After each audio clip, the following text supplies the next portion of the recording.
diartikan dengan ilmu yang mempelajari tentang jiwa. Psikologi tidak mempelajari jiwa atau mental itu secara langsung karena sifatnya yang abstrak. Tetapi psikologi membatasi pada manifestasi dan ekspresi dari jiwa atau mental tersebut, yakni berupa tingkah laku dan proses atau kegiatannya. Sehingga psikologi dapat didefinisikan sebagai ilmu pengetahuan dan ilmu terapan yang mempelajari mengenai perilaku dan fungsi mental manusia secara ilmiah. Pada tahun 1879, Wilhelm Wundt mendirikan laboratorium psikologi pertama di University of Language, Jerman, ditandai oleh berdirinya laboratorium ini. Maka metode ilmiah untuk lebih memahami manusia telah ditemukan walau tidak terlalu memadai.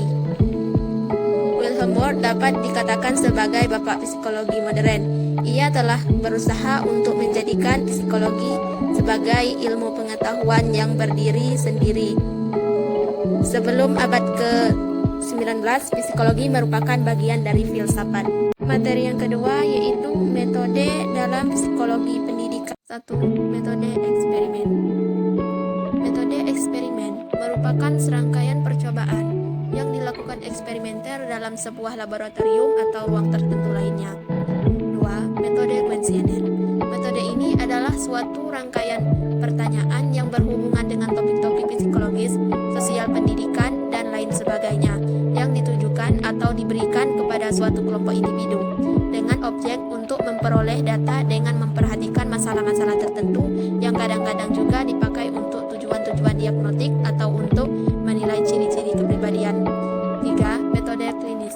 Menurut James Drawer dalam kamus The Penguin Dictionary of Psychology, istilah klinis dapat diartikan sebagai tempat diagnosa dan pengobatan berbagai gangguan fisik, perkembangan atau kelakuan. Dengan demikian, metode klinis ialah jenis metode dalam psikologi yang berusaha menyelidiki sejumlah individu yang memiliki kelainan-kelainan secara teliti dan intensif serta dalam batas waktu yang lama.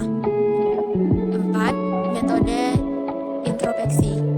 Metode introspeksi merupakan metode penelitian dengan cara melakukan pengamatan ke dalam diri sendiri, yaitu dengan melihat keadaan mental pada waktu tertentu.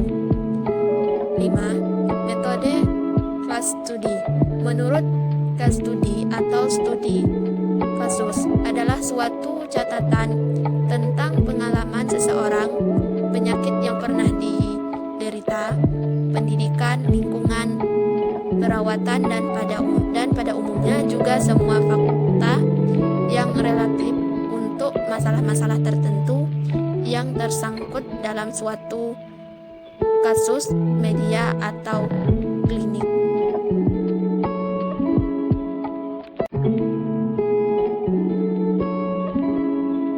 Yang ketiga yaitu tentang gejala-gejala kejiwaan. 1. Pengertian sensoris. Sensoris adalah stimulasi atau rangsangan yang datang dari dalam maupun luar tubuh.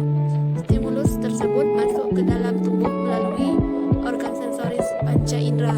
Stimulus yang sempurna memungkinkan seseorang untuk belajar berfungsi secara sehat dan berkembang normal. 2. Pengertian persepsi. Persepsi adalah hasil interaksi antara dua faktor, yaitu faktor rangsangan tertuju pada individu dan seseorang, faktor pengaruh yang mengatur atau yang mengolah rangsangan itu secara indera psikis. 3. Pengertian ilusi. Ilusi adalah suatu persepsi panca indera yang disebabkan adanya rangsangan panca indera yang ditafsirkan secara salah. 4. Pengertian halusinasi. Halusinasi adalah persepsi panca indera yang terjadi tanpa adanya rangsangan reseptor-reseptor panca indera. Halusinasi juga merupakan suatu gejala penyakit kejiwaan yang gawat. Cukup sekian video dari saya. Adapun salah kata, saya mohon maaf. Saya ucapkan terima kasih. Assalamualaikum warahmatullahi wabarakatuh.